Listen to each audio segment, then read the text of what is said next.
சிறகுகள் வீசியே சுதந்திர ஆசையில் போகிறேன், நான் போகிறேன்.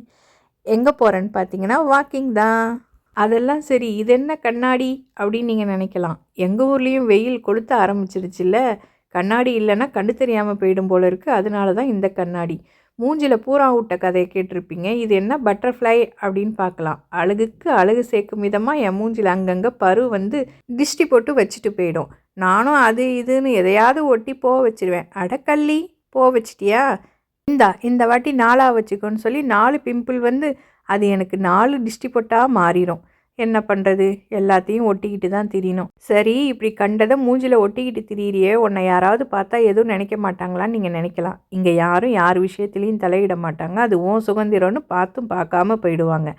இது என்ன பேகு, டால்டா டப்பி மாதிரின்னு நினைக்கலாம். இதுக்குள்ளே தான் நான் ஒரு மினி ஸ்டோரே வச்சுருக்கேன். இப்போ வாக்கிங் போகும்போது ஏதாவது வாங்கணுன்னா பை வேணும் இல்லையா, அதனால இதை மடித்து இந்த பைக்குள்ளே வச்சுருக்கேன். அது போக முக்கியமான விஷயம், இதுதான் என்னோடய மொபிட் கார்டு. பஸ்ஸில் டக்குன்னு ஏறி வரத்துக்கு யூஸ் ஆகும். ஒரு நாள் டிக்கெட் எடுக்காமல் போயிட்டேன். அப்படியே என்னை ஸ்பாட்லேயே பிடிச்சி ஆன் த ஸ்பாட்டில் எவ்வளோ ஃபைன் போட்டாங்கன்னு தெரியணுமா? இந்த கதை உங்களுக்கு தெரியணும்னா கமெண்ட்டில் ஸ்டோரின்னு டைப் பண்ணுங்கள். உங்களுக்கு இந்த ஸ்டோரியை நெக்ஸ்ட் வீடியோவில் சொல்கிறேன். அப்புறம் பர்ஸில் கொஞ்சம் காசு வச்சுருக்கேன், என்னோடய ஏடிஎம் கார்டு வச்சுருக்கேன், ஹெட்ஃபோன் வச்சுருக்கேன், பேப்பர்ஸ் கொஞ்சம், பில்லு கொஞ்சமும் இருக்குது. இது என்றைக்கு தூக்கி போடணும்னு ஒரு நல்ல நாள் பார்த்துட்ருக்கேன். கூடிய சீக்கிரம் அந்த நல்ல நாள் வந்தோடனே தூக்கி போடலாம். அப்புறம் டிஷ்யூ பேப்பர் வச்சுருக்கேன் மூக்கு துடைக்கிறதுக்கு.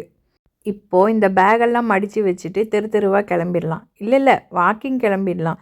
இப்போ நான் நின்று பேசிகிட்டு இருக்கிறது எங்கள் வீட்டுக்கு பின்னாடி இருக்கிற ஒரு பார்க்கு தான். எங்கள் வீட்டிலேருந்து எட்டி பார்த்தா இந்த பார்க் தெரியும். இங்கே மனுஷங்களை விட வாயில்லா ஜீவன்கள் தான் நிறைய வரும். பார்க்கவே ரொம்ப சந்தோஷமாக இருக்கும். எனக்கு பெட்ஸ்னால் ரொம்ப பிடிக்கும். எங்கள் அம்மா வீட்டில் கூட நிறைய பெட்ஸ் இருந்துச்சு. ஒன்றா சாமிக்கிட்ட போயிட்டாங்க. 2 இயர்ஸ் பேக் ஒரு வீடியோ போட்டிருந்தேன். அதில் கூட 3 பெட்ஸ் இருக்கும். அதில் 2 பேர் சாமிக்கிட்ட போயிட்டாங்க. இப்போ எங்களோட இருக்கிறது ஒருத்தி மட்டும்தான். அவளும் அவங்க அம்மாவை தேடிக்கிட்டு ரொம்ப நாட்டியாக இருப்பாள். ஆனால் இப்போ பார்த்திங்கன்னா இருக்கிற இடம் தெரியாமல் ரொம்ப அமைதியாகிட்டா. நான் அந்த வீடியோவில் கூட சொல்லியிருப்பேன், எங்கள் வீட்டில் ஏற்கனவே வளர்த்த பெட்டோட பேபியை தான் இப்போ நாங்கள் வளர்க்குறோன்னு. 2 மந்த்ஸ் பேக்கு தான் அவங்க அம்மா இறந்தாங்க. அதனால அந்த சோகத்துலேருந்து இன்னும் வரல. எங்கள் அம்மா கிட்டே கேட்பேன், எப்படிம்மா இருக்கா, வால்தனம் பண்ணுறாளா? அவள் சரியான வாள். இல்லை இப்போ எல்லாமே குறைஞ்சிடுச்சு அப்படின்னு எங்கள் அம்மா சொல்லுவாங்க. அதெல்லாம் கேட்கும்போது எனக்கு ரொம்ப கஷ்டமாக இருக்கும். அப்படியே ஊரே சுற்றி வந்து கடைசியாக என் ஹஸ்பண்ட் ஆஃபீஸ்லேருந்து வந்துட்டாங்க. அவங்களையும் கூப்பிட்டுக்கிட்டு வீட்டுக்கு வந்துட்டேன். இன்றைக்கி 11,000 ஸ்டெப்போட இன்னையோட வாக்கிங்கை கம்ப்ளீட் பண்ணியிருக்கேன். நாளைக்கு இன்னொரு வீடியோவில் பார்க்கலாம். பாய்.